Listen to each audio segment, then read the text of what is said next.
walirraan fagaannu laalgalooto jalaan nu fageesse.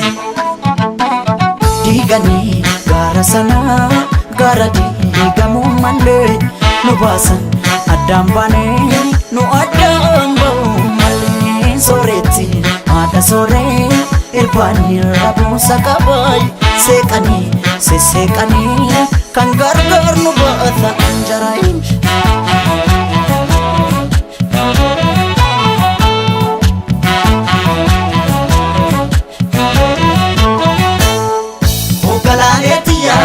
Qotiyyoon abbaan didaa yaadidaa harkoota keessa. Ogalaaleetiyaa qorra baraan dadhabee morma kee jalattanneessa. Ogalaaleetiyaa sululta looniin tiksu darabaatti galchiidha. Ogalaaleetiyaa yooman dhufeesi akka ansirraa fagoon jira. Maalan jira maalan jira maalan jira yaga yaani maalan jira caccabsee na nyaatee jira. Anin jiru anin jiru yaga anin jiru kukkutee na nyaatee jira. Kotee nami ciisanii darbatee yaga kotee nami ciisanii darbatee. Rafeen buluu namni waan morma abdatee yaga maalan jira caccabsee na nyaatee jira.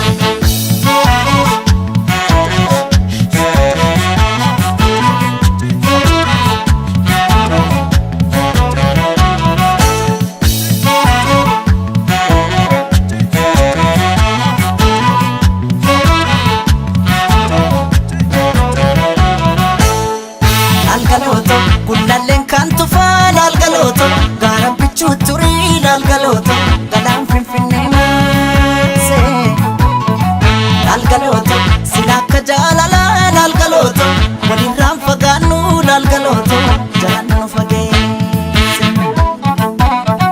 Laalgalooto gullalleen kan tufaa laalgalooto gaara bichuu turii laalgalooto galaan finfinnee maasee laalgalooto sila akka jaalalaa laalgalooto walirraan fagaannu laalgalooto jalaan nu fageesse.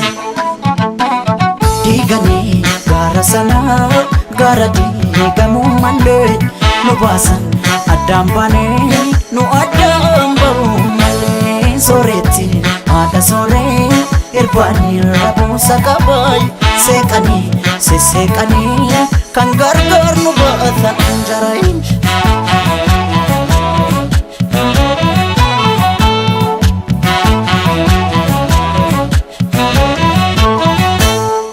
Ogalaaleetiyaa farda siidaa katanii siidaa dabalee suurii. Ogalaaleetiyaa erga nu daangeessanii barrii ture buubulee. Ogalaaleetiyaa waddeessi jiraa gubee amboorraa calaqqiisi. Ogalaaleetiyaa narraa fagaatte jedhee si yaaduun kiyya yoo mafe. Maala nafee nafee akka yaani maala nafee caccabsee na nyaatee lafee. Anin jiru anin jiru yaga anin jiru kukkutee na nyaatee ture. Cuwaa jetti simbirroon halkanii yaga cuwaa jetti simbirroon halkanii.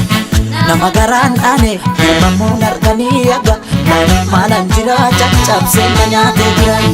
Maalan jira maalan jira yaga maalan jira caccabsee na nyaatee jira. Anin jiru anin jiru yaga anin jiru kukkutee na nyaatee jira. Kotee nami ciisanii darbatee yaga kotee nami ciisanii darbatee. Rafeen buluu namni